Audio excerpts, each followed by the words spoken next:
Hello, my name is Carrie Harmer, and this presentation discusses the best practices in transition planning, including discussing special education IDEA versus ADA, post-secondary education, employment and work skills, independent living, healthy relationships, and elements of self-determination and self-advocacy throughout our presentation. In order to understand differences in special education versus the ADA, one must know the law in relation to education as well. Special education supports and services are required.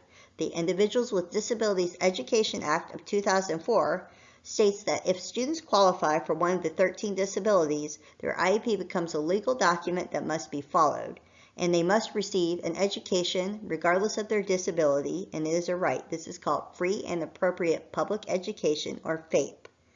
The ADA, in contrast, which is the Americans with Disabilities Act of 1990, establishes that businesses that are open to the public must accommodate persons who have disabilities so that they have equal opportunities to access grounds, equipment, and communicate. Because of the move from IDEA required services in schooling to ADA, which requires more responsibility with the person with a disability, transition planning can help bridge the gap in the continuum of services. In the Education of the Handicapped Act amendments in 1990, which later became IDEA, transition planning was required, including involvement of the student by age 14. Students must have transition services in their IEP no later than age 16, but it can begin as early as age 14 if appropriate. It can include outside responsibilities and connections for outside agencies that may be involved in providing training, supports, and later education or post-secondary services. When the outside agencies fail to follow through with appropriate supports, the IEP team must reconvene and make alternative plans to help the student achieve transition goals and objectives. Transition planning should help students and families understand and navigate the transition from receiving education under IDEA to knowing how to navigate post-secondary education, job training, and living per ADA. Next, we're going to talk a little bit about post-secondary education and employment. Transition planning should include helping persons with disabilities and their families know elements of the Americans with Disabilities Act of 1990, plan for post-secondary education, and plan for job training and employment. The Americans with Disabilities Act of 1990 requires that businesses that are open to the public and universities must have structures that help make grounds accessible for persons with disabilities. When structures are not accessible or they do not have handicap accessible features, they must make reasonable efforts to remove any barriers. Service animals that are properly handled and calm must be allowed within the business. Businesses and universities must make reasonable efforts to assist persons with disabilities who have communication needs, such as allowing them to use communication devices and sign, use of telecommunication accommodations, and they must have posted signage to indicate any handicapped accessible features and areas. The ADA provides that auxiliary aids and services must be provided to help persons communicate effectively when requested, when it's done so within a reasonable time frame. However, many of these accommodations must be requested by the person with a disability. They also have the right to request the accommodation or choose not to do so. There are several best practices when considering how to plan for post-secondary education and transition. In a research study by Williams et al. In 2020, they utilized a research methodology to generate quantitative and qualitative data on perspectives related to important elements for successful transition and completion of college. Their results indicated that participants consistently noted that students needed a mindset that focused on their abilities with proper supports rather than on their disability to help empower them.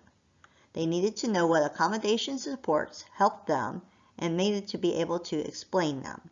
They needed to know how to self-advocate for supports. Participants felt that there should be respect for diversity and that students should not need to ask for certain accommodations and that the environment should be prepared for them. For example, universal design elements, such as including alternative text or access for presentations digitally or printed out, could be something that's readily available within the classroom in a university. Along with planning for post-secondary education, transition services, according to IDEA in 2004, should also include preparing students for work experiences through best practices such as community-based instruction. Outside agencies should be involved in the IEP process when appropriate to create reasonable connections for students from school to work.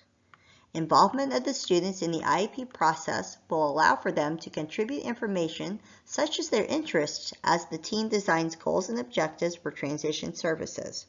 Aftab et al. In 2021 noted in their research on what elements of transition success were most important that participants expressed the need for community awareness and involvement in the process.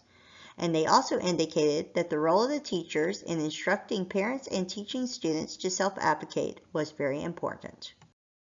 Another important element of transition planning includes independent living and healthy relationships because quality of life matters.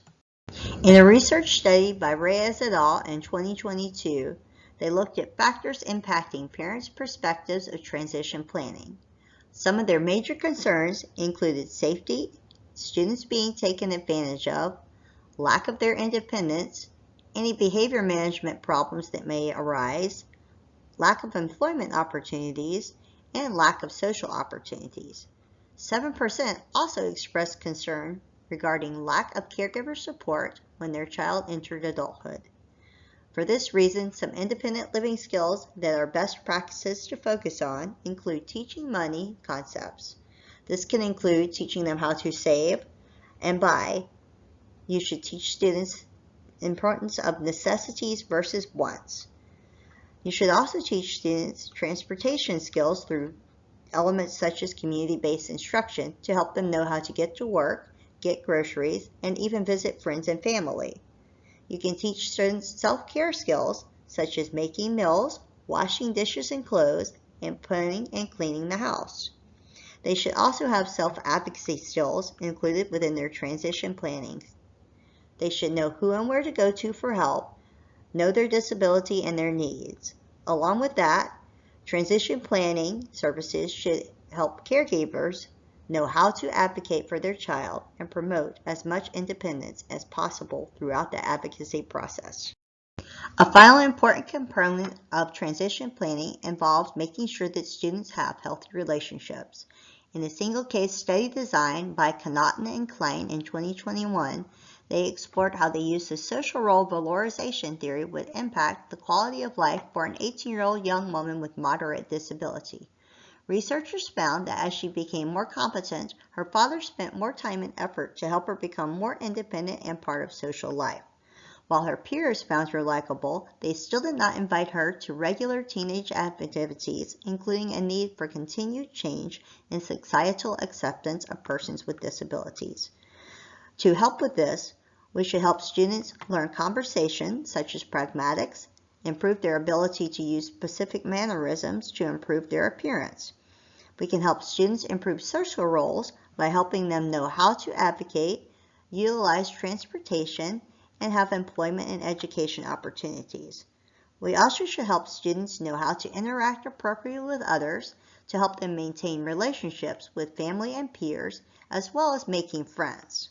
Transition planning should focus on best possibilities for education, employment, independent living, and positive relationships to promote the best post-secondary outcomes for our students. Here are the references for my current presentation.